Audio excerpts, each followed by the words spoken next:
El mètode de l'autocàs. Seguim parlant de les preferències del cervell. Per què? Ja ho hem explicat. Perquè podem tendir a pensar que totes les persones són com nosaltres i el cas és que no és així.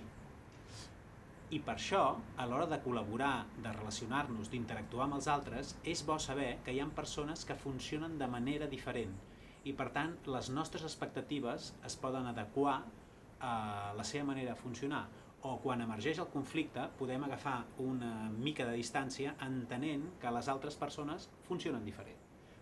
Vam veure que hi havia un mapa útil i molt simple que és dibuixar 3 línies. Una línia d'informació, una línia de decisió i una línia de motivació. Avui parlarem de l'arquetip de l'estratega, que són persones que agafen informació racional, decideixen avaluant i es motiven a llarg termini. Molt bé, estratega, quina imatge ens ve al cap? Doncs imatges de persones com pilots, com jugadores d'escacs, com persones que inverteixen. Per què?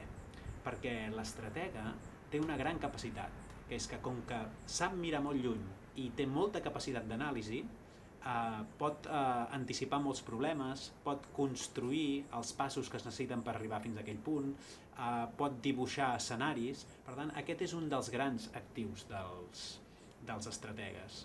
Quines coses els hi passen? Quines coses els hi juguen més en contra?